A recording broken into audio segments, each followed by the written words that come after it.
ನಮ್ಮ ಕರ್ತನಾದ ಯೇಸು ಕ್ರಿಸ್ತನಲ್ಲಿ ಪ್ರಿಯರಾದ ದೇವಜನರೇ, ನಮ್ಮ ಕರ್ತನಾದ ಯೇಸು ಕ್ರಿಸ್ತನ ಅತ್ಯಧಿಕವಾದ ಕೃಪೆಯು ಸಮಾಧಾನವು ತಮಗೂ ತಮ್ಮ ಕುಟುಂಬಕ್ಕೂ ಹೇರಳವಾಗಿ ಉಂಟಾಗಲಿ.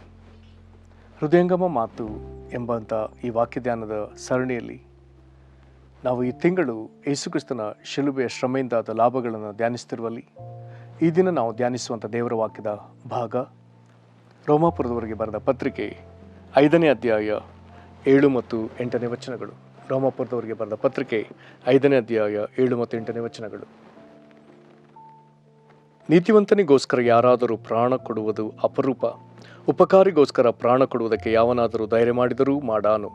ಆದರೆ ನಾವು ಪಾಪಿಗಳಾಗಿದ್ದಾಗಲೂ ಕ್ರಿಸ್ತನು ನಮಗೋಸ್ಕರ ಪ್ರಾಣ ಕೊಟ್ಟದರಲ್ಲಿ ದೇವರು ನಮ್ಮ ಮೇಲೆ ತನಗಿರುವ ಪ್ರೀತಿಯನ್ನು ಸಿದ್ಧಾಂತಪಡಿಸಿದ್ದಾನೆ. ಈ ವಾಕ್ಯಗಳನ್ನು ಧ್ಯಾನಿಸೋದಕ್ಕೆ ದೇವರಾತ್ಮ ನಮ್ಮನ್ನು ಬಲಪಡಿಸಲಿ, ದೇವರಾತ್ಮ ತಾನು ನಮಗೆ ಬೋಧಿಸಲಿ, ದೇವರು ನಮ್ಮ ಮನೋನೇತ್ರಗಳನ್ನು ಬೆಳಗಿಸಲಿ ಮತ್ತು ನಮ್ಮನ್ನು ತನ್ನ ಜ್ಞಾನವುಳ್ಳ ಆತ್ಮದಿಂದ ತುಂಬಿಸಲಿ. ನಾವೀಗ ಓದಿದಂಥ ವಾಕ್ಯ ಬಹಳ ವಿಶೇಷವಾದದ್ದು, ಅದೇ ವೇಳೆಯಲ್ಲಿ ಬಹಳ ವಿಚಿತ್ರವಾಗಿ ಕಾಣುವಂಥ ಅಂಶವೂ ಹೌದು. ಇಲ್ಲಿ 2 ವಚನಗಳಲ್ಲಿ ಮತ್ತು ಇದರ ಹಿಂದಿನ ವಚನಗಳಲ್ಲಿ ನಾವು ಪದೇ ಪದೇ ಓದಿದ ಮಾತು ಪ್ರಾಣ ಕೊಟ್ಟದರ ಕುರಿತಾಗಿ. 6ನೇ ವಚನದಲ್ಲಿ ಬರ್ತದೆ ಪ್ರಾಣ ಕೊಟ್ಟನು, 7ನೇ ವಚನದಲ್ಲಿ ಪ್ರಾಣ ಕೊಡುವುದಕ್ಕೆ 2 ಸತಿ ಬರ್ತದೆ, 8ನೇ ವಚನದಲ್ಲಿ ಪ್ರಾಣ ಕೊಟ್ಟದರಲ್ಲಿ. ರೋಮ 5:6ರಲ್ಲಿ ನಾವು ಅಶಕ್ತರಾಗಿದ್ದಾಗಲೇ ಕ್ರಿಸ್ತನು ನೇಮಿತ ಕಾಲದಲ್ಲಿ ಭಕ್ತಿಹೀನರಿಗೋಸ್ಕರ ಪ್ರಾಣ ಕೊಟ್ಟ. ಈ ಅಶಕ್ತರು ಯಾರು? ನಾವೇ. ಈ ಭಕ್ತಿಹೀನರು ಯಾರು? ನಾವೇ. ಈ ಅಶಕ್ತರು ಮತ್ತು ಭಕ್ತಿಹೀನರಿಗೋಸ್ಕರ ದೇವರು ಪ್ರಾಣ ಕೊಟ್ಟ. ಯಾವಾಗ ಕೊಟ್ಟ? ನೇಮಿತ ಕಾಲ. ಹಾಗಾದರೆ ದೇವರು ನೇಮಿಸಿದ ಕಾಲದಲ್ಲಿ ಕ್ರಿಸ್ತನು, ದೇವರು ಭೂಮಿಗೆ ಮನುಷ್ಯನಾಗಿ ಬಂದು ಕ್ರಿಸ್ತನಾಗಿ ಆತನು ಪ್ರಾಣ ಕೊಡ್ತಾನೆ. ನಂತರ 7ನೇ ವಚನ, ಇಲ್ಲಿ ಒಂದು ವಿಶೇಷ ಕಾರ್ಯ ಬರ್ತದೆ. ಒಂದು ಕಾರ್ಯವನ್ನು ವಿವರಿಸುವುದಕ್ಕಾಗಿ ಒಂದು ವಿವರಣೆ ಇದು. ಅಂದರೆ ಸರ್ವಸಾಧಾರಣ ಜಗತ್ತಿನಲ್ಲಾಗುವಂಥ ಕಾರ್ಯಕ್ಕೂ ದೇವರು ತನ್ನ ಮಗನಾದ ಯೇಸು ಕ್ರಿಸ್ತನಲ್ಲಿ ಮಾಡಿದ ಕಾರ್ಯಕ್ಕೂ ಇರುವಂಥ ವ್ಯತ್ಯಾಸವನ್ನು ತೋರಿಸುವುದಕ್ಕಾಗಿ 7ನೇ ವಚನ ಯಾವ ವ್ಯತ್ಯಾಸವನ್ನು ಮಾತನಾಡ್ತದೆ ಅಂದರೆ, ನೀತಿವಂತನಿಗೋಸ್ಕರ ಯಾರಾದರೂ ಪ್ರಾಣ ಕೊಡುವುದು ಅಪರೂಪ, ಉಪಕಾರಿಗೋಸ್ಕರ ಪ್ರಾಣ ಕೊಡುವುದಕ್ಕೆ ಯಾವನಾದರೂ ಧೈರ್ಯ ಮಾಡಿದರೂ ಮಾಡಾನು. ಒಬ್ಬ ನೀತಿವಂತನಿಗೋಸ್ಕರ ಯಾರಾದರೂ ಪ್ರಾಣ ಕೊಡ್ಬೋದು, ಇದೊಂದು ಅಪರೂಪದ ಕಾರ್ಯ ಅಂತ ಈ ವಾಕ್ಯ ಹೇಳ್ತದೆ. ಮತ್ತು ಉಪಕಾರಿಗೋಸ್ಕರ ಪ್ರಾಣ ಕೊಡುವುದಕ್ಕೆ ಯಾರಾದರೂ ಧೈರ್ಯ ಮಾಡಿದರೂ ಮಾಡಬಹುದು, ಮಾಡಾನು ಎಂಬುದಾಗಿ ಬರ್ತದೆ, ಮಾಡಬಹುದು. ಅದನ್ನು ಹೇಳಿ 8ನೇ ವಚನಕ್ಕೆ ಬರ್ತಾನೆ, ಆದರೆ. ಹಾಗಾದರೆ ದೇವರು ಮಾಡಿದ್ದೇನು? ದೇವರೇನು ಮಾಡಿದ್ದಾನೆ ಅಥವಾ ಯೇಸು ಕ್ರಿಸ್ತನು ಮಾಡಿದ್ದೇನು? ಇಲ್ಲಿ ಬರ್ತದೆ, ಆದರೆ ನಾವು ಪಾಪಿಗಳಾಗಿದ್ದಾಗಲೂ ಕ್ರಿಸ್ತನು ನಮಗೋಸ್ಕರ ಪ್ರಾಣ ಕೊಟ್ಟದ್ದರಲ್ಲಿ ದೇವರು ನಮ್ಮ ಮೇಲೆ ತನಗಿರುವ ಪ್ರೀತಿಯನ್ನು ಸಿದ್ಧಾಂತಪಡಿಸಿದ್ದಾನೆ. ಹಾಗಾಗಿ ಇದು ಒಂದು ವಿಶಿಷ್ಟವಾದ ವಚನ, ವಿಚಿತ್ರವಾದ ವಚನ. ಯಾಕೆ ವಿಶಿಷ್ಟ? ದೇವರು ಪಾಪಿಗಳಾದ ನಮಗೆ ಪ್ರಾಣ ಕೊಟ್ಟದ್ದು ಬಹಳ ವಿಶೇಷವಾದದ್ದು. ಆದರೆ ನಾವು ಪಾಪಿಗಳಾಗಿದ್ದಾಗಲೇ ನಮ್ಮಿಂದ ದೇವರಿಗೆ ಯಾವ ಪ್ರಯೋಜನವೂ ಇಲ್ಲ. ನಮ್ಮಿಂದ ದೇವರಿಗೆ ಯಾವ ಮಾನ ಕೀರ್ತಿಯೂ ಇಲ್ಲ. ನಮ್ಮೆಲ್ಲ ನಡವಳಿಕೆಗಳಲ್ಲಿ ನಾವು ದೇವರ ಮಾನ ಕಳೆಯುವಂಥವರು, ಆತನನ್ನು ಅವಮಾನಪಡಿಸುವವರು, ಆತನನ್ನು ಅಗೌರವಪಡಿಸಿದವರು, ಆತನನ್ನು ಎಂದಿಗೂ ನಾವು ಘನಪಡಿಸದವರು, ಆತನಿಗೆ ಒಳಗಾಗದವರು, ಎಲ್ಲ ವಿಷಯಗಳಲ್ಲಿ ಆತನಿಗೆ ನಾವು ಅಪ್ರಯೋಜಕರು.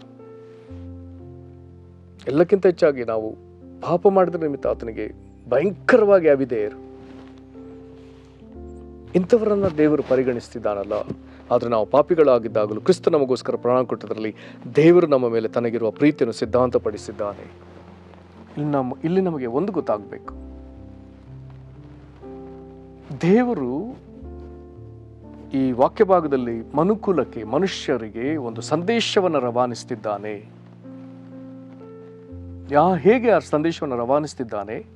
ಆತ ನಮಗೆ ತಿಳಿಸ್ತಿರುವಂಥ ಸಂದೇಶ, ನಾನು ನಿಮ್ಮನ್ನು ಪ್ರೀತಿಸ್ತಿದ್ದೇನೆ, ಅಥವಾ ನಾನು ನಿಮ್ಮನ್ನು ಪ್ರೀತಿಸಿದ್ದೇನೆ, ಅಥವಾ ನಾನು ನಿಮ್ಮನ್ನು ಇಷ್ಟಾಗಿ ಪ್ರೀತಿಸಿದ್ದೇನೆ. ಈ ಒಂದು ಸಂದೇಶವನ್ನು ನಮಗೆ ಹೇಗೆ ಆತನು ತಿಳಿಸ್ತಾ ಎಂಬುದಾಗಿ ಕೇಳಿದರೆ, ಆತನು ತನ್ನ ಮಗನನ್ನು ನಮಗಾಗಿ ಪ್ರಾಣ ಕೊಡುವಂತೆ ಜಜ್ಜಿ ಯಜ್ಞವಾಗಿ ಅರ್ಪಿಸಿ ರಕ್ತ ಸುರಿಸಿದ ಯೇಸು, ಪ್ರಾಣ ಕಳಕೊಂಡ ಯೇಸುವನ್ನು ನಮ್ಮ ಎದುರು ಆತನು ತೋರಿಸಿ, ನಮ್ಮ ಎದುರು ಹೀಗೆ ನಮಗಾಗಿ ರಕ್ತ ಸುರಿಸಿ ಪ್ರಾಣ ಕೊಟ್ಟ ಯೇಸುವನ್ನು ನಮ್ಮ ಎದುರು ತಂದು ತಂದೆಯಾದ ದೇವರು ನಮಗೆ ತಿಳಿಸ್ತಿರುವಂಥ ಸಂದೇಶ, ನಮ್ಮ ನೋಡಿ, ಮಗನೇ, ನಾನು ನಿನ್ನನ್ನು ಪ್ರೀತಿಸಿದ್ದು ಹೀಗೆ ಇಷ್ಟು, ಮಗಳೇ, ನಾನು ನಿನ್ನನ್ನು ಪ್ರೀತಿಸಿದ್ದು ಹೀಗೆ ಇಷ್ಟಾಗಿ ಆತನು ಹೀಗೆ ಸಂದೇಶ ಕೊಡ್ತಿದ್ದಾನೆ. ನಮ್ಮ ಯೋಗ್ಯತೆ ಏನು? ನಾವು ಪಾಪಿಗಳು. ನಮ್ಮ ಯೋಗ್ಯತೆ ಏನು? ಎಲ್ಲ ವಿಧದಲ್ಲಿ ದೇವರಿಗೆ ಅವಿಧೇಯರು. ಯೇಸು ಯಾರು? ಆತನು ಆದಿಯಿಂದಿದ್ದ ವಾಕ್ಯ. ಆತನು ದೇವರಿಗೆ ಪ್ರಿಯನಾದ ಮಗನು, ದೇವರಿಗೆ ಸರ್ವ ವಿಧದಲ್ಲಿ ವಿಧೇಯನಾದವನು. ಆತನ ಹಿರಿಮೆಗಳು ಅದೆಷ್ಟೋ, ಆತನ ಅಧಿಕಾರವು ಅದೆಷ್ಟೋ, ಆತನ ಸಾಮರ್ಥ್ಯವು, ಜ್ಞಾನವು ಅದೆಷ್ಟೋ. ಹೀಗೆ ತನ್ನ ಪ್ರಿಯ ಮಗನನ್ನು ನಮಗಾಗಿ ಜಜ್ಜಿ, ಆತನು ನಮಗಾಗಿ ಪ್ರಾಣ ಕೊಡುವಂತೆ ಮಾಡಿ, ಆತನನ್ನು ನಮ್ಮ ಎದುರು ಇಟ್ಟು, ಈಗ ನಾನು ನಿಮ್ಮನ್ನು ಸಹ ಪ್ರೀತಿಸಿದ್ದೇನೆ, ನಿಮ್ಮನ್ನು ಸಂಪಾದಿಸಿಕೊಳ್ಳೋದಕ್ಕಾಗಿ ನನ್ನ ಪ್ರಿಯ ಮಗನನ್ನು ನಿಮಗಾಗಿ ಬಲಿ ಅರ್ಪಿಸಿದ್ದೇನೆ ಎಂಬುದಾಗಿ ಆತನು ನಮ್ಮೆದುರು ಸಾದರಪಡಿಸಿ ತನ್ನ ಪ್ರೀತಿಯನ್ನು ವ್ಯಕ್ತಪಡಿಸುತ್ತಿದ್ದಾನೆ. ಪ್ರಿಯರೇ, ಆಗಲೇ ಬರ್ತದೆ, ನಾವು ಅಶಕ್ತರು, ನಾವು ಭಕ್ತಿಹೀನರು, ನಾವು ಪಾಪಿಗಳು. ಇಂಥವರನ್ನ ದೇವರು ಯಾಕೆ ಇಷ್ಟು ಪ್ರೀತಿಸಿದ? ಪ್ರೀತಿ ಯಾವಾಗಲೂ ಸಂಪಾದಿಸ್ತದೆ. ಹಾಗಾದರೆ ದೇವರು ನಮ್ಮನ್ನು ಪ್ರೀತಿಸಿ ನಮ್ಮನ್ನು ಸಂಪಾದಿಸಿಕೊಂಡ, ಮಗನನ್ನು ಅರ್ಪಿಸಿ ಸಂಪಾದಿಸಿಕೊಂಡದ್ರಿಂದ ಮಗನ ಸ್ಥಾನದಲ್ಲಿ ನಮ್ಮನ್ನು ಸಹ ಮಕ್ಕಳನ್ನಾಗಿ ಮಾಡಿಕೊಂಡ. ಇದು ನಮಗೆ ದೇವರು ತೋರಿದ ಅದ್ಭುತವಾದ ಪ್ರೀತಿ. ಅಶಕ್ತರು, ಭಕ್ತಿಹೀನರು, ಪಾಪಿಗಳು ಈಗ ಒಮ್ಮೆಲೆ ನಾವು ದೇವರ ಮಕ್ಕಳು ಆಗುವಂಥ ಕೃಪೆಯನ್ನು ಆತನು ನಮಗೆ ಕೊಟ್ಟಿದ್ದಾನೆ. ಆತನಿಗೆ ನಾವು ಸ್ತೋತ್ರ ಸಲ್ಲಿಸೋಣ. ಪರಲೋಕ ತಂದೆಯೇ, ಇನ್ನ ಪ್ರೀತಿಯನ್ನು ಗ್ರಹಿಸುವುದು ಖಂಡಿತವಾಗಿ ನಮಗೆ ಅಸಾಧ್ಯಪ್ಪ. ನಾವು ಅಶಕ್ತರೆಂಬುದಾಗಿ ನಿನಗೆ ಗೊತ್ತು, ನಾವು ಭಕ್ತಿಹೀನರೆಂಬುದು ನಿನಗೆ ಗೊತ್ತು, ನಾವು ಪಾಪಿಗಳಾಗಿದ್ದೇವೆಂಬುದು ನಿನಗೆ ಗೊತ್ತು. ಕರ್ತನೇ, ಆದರೂ ನೇಮಿತ ಕಾಲದಲ್ಲಿ ಕ್ರಿಸ್ತನೇ ನಮಗೋಸ್ಕರ ಪ್ರಾಣ ಕೊಟ್ಟಿಯಲ್ಲ. ನಾವು ಪಾಪಿಗಳಾಗಿದ್ದಾಗಲೂ ಕ್ರಿಸ್ತನೇ ನಮಗೋಸ್ಕರ ಪ್ರಾಣ ಕೊಟ್ಟಿಯಲ್ಲ. ತಂದೆಯ ದೇವರೇ, ಹೀಗೆ ನೀನು ನಮ್ಮ ಮೇಲೆ ನಿನಗಿರುವ ಪ್ರೀತಿಯನ್ನು ನಮಗೆ ತೋರ್ಪಡಿಸಿದೆಯಲ್ಲ.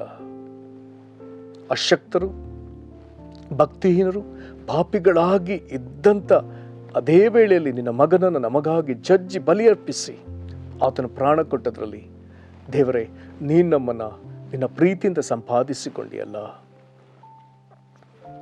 ದೇವರೇ, ನೀನು ನಮ್ಮನ್ನು ಪಾಪಿಗಳಾಗಿದ್ದ, ಭಕ್ತಿಹೀನರಾಗಿದ್ದ, ಅಶಕ್ತರಾಗಿದ್ದ ನಮ್ಮನ್ನು ನಿನ್ನ ಮಕ್ಕಳನ್ನಾಗಿ ನೀನು ಮಾಡಿಕೊಂಡಿಯಲ್ಲ. ನಿನ್ನ ಮಗನನ್ನು ಬಲಿ ಅರ್ಪಿಸೋದ್ರ ಮೂಲಕ, ಮಗನ ರಕ್ತವನ್ನು ಸುರಿಸೋದ್ರ ಮೂಲಕ ನಮ್ಮನ್ನು ನಿನ್ನ ಮಕ್ಕಳನ್ನಾಗಿ ಮಾಡಿಕೊಂಡಿಯಲ್ಲ.